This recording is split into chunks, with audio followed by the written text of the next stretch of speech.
the last of the dinner plates, and the world plunged into a deep, velvety blackness so complete it felt solid.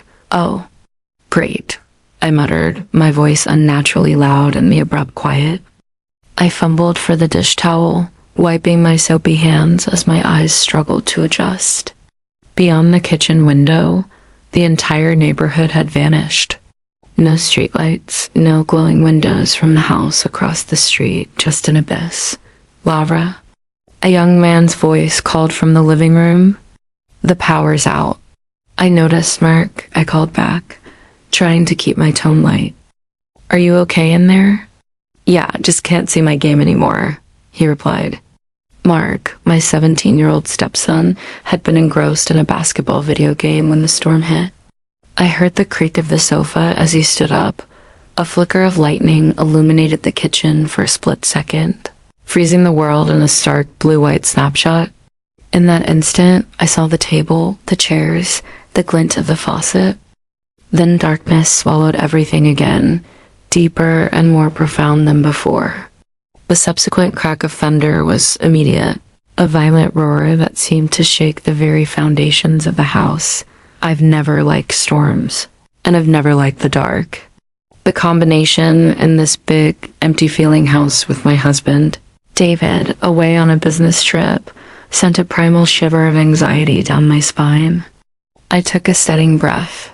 "You're the adult here," I reminded myself. "Act like it." I began moving cautiously toward the drawer where I knew we kept the candles and a flashlight. My shin connected sharply with the corner of the kitchen island, and I bit back a curse.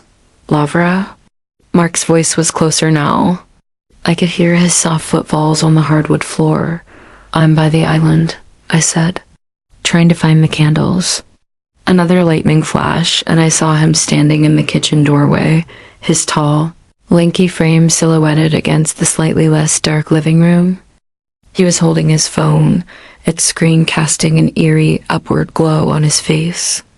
At 17, he was all sharp angles and newfound height, a carbon copy of his father at that age, with the same dark, intense eyes and a quiet demeanor that sometimes felt impenetrable.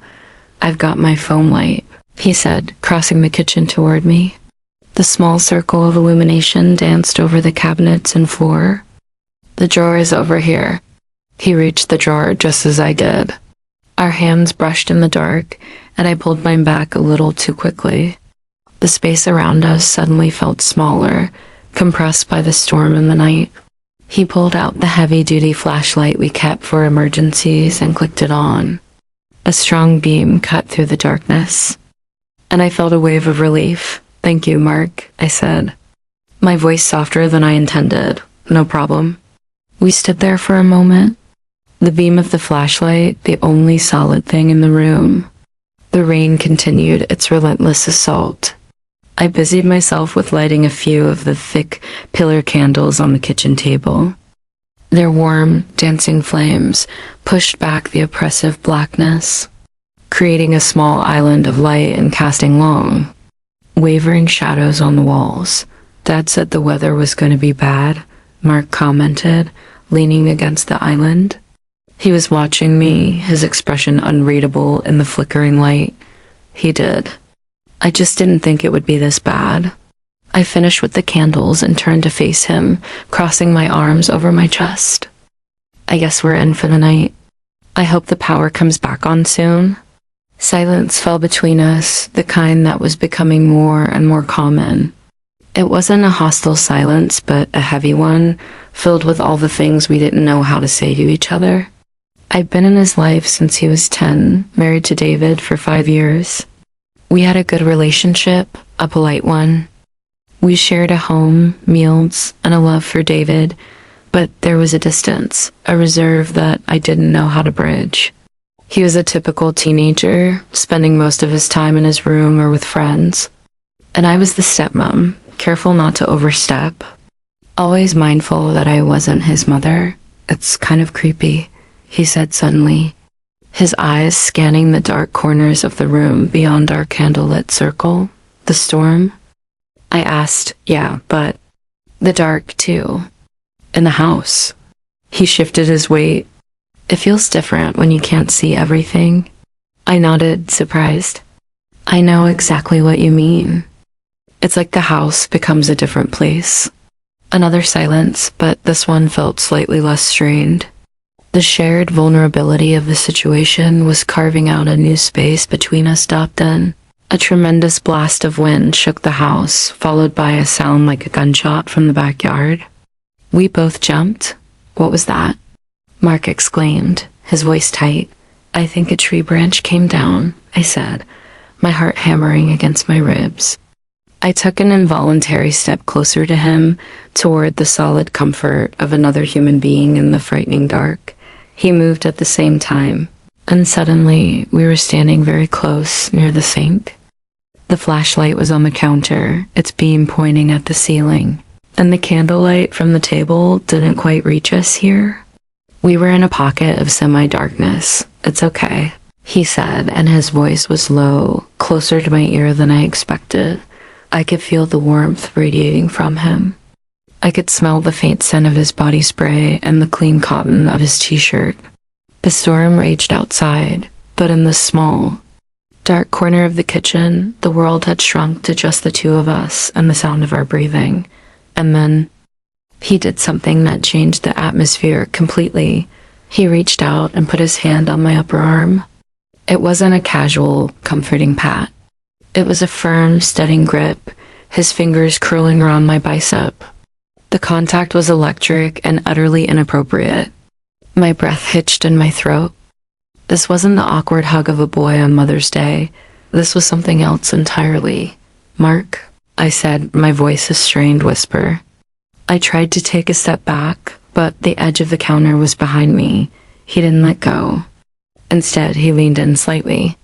His face was so close to mine, I could see the flecks of gold in his brown eyes reflected in the distant candlelight. The air crackled with a tension I had never felt with him before, a dangerous, confusing energy that made my skin prickle. Lara, he murmured, and my name on his lips sounded foreign, wrong. Sometimes, it's so quiet in this house when Dad's not here. My mind was racing, a frantic, panic chorus. This is wrong. This is so wrong. He's a child.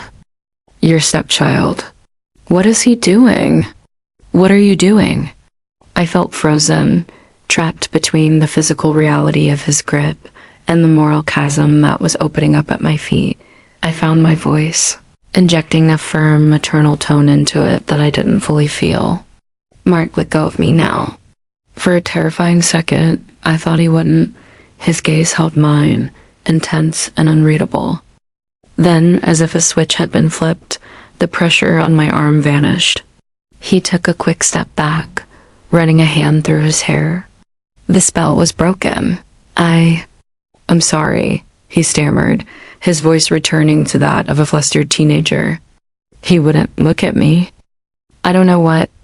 I just got freaked out by the storm. The explanation was flimsy, and we both knew it.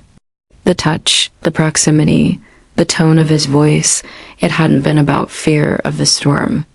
It had been a line, blurred in the vulnerable darkness, and he had almost crossed it. My heart was still pounding, but now with a cold, clear dread.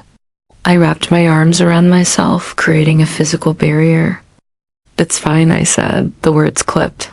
Why don't you go wait in the living room? I'll bring the flashlight in a minute. He nodded, a jerky, embarrassed motion, and practically fled the kitchen.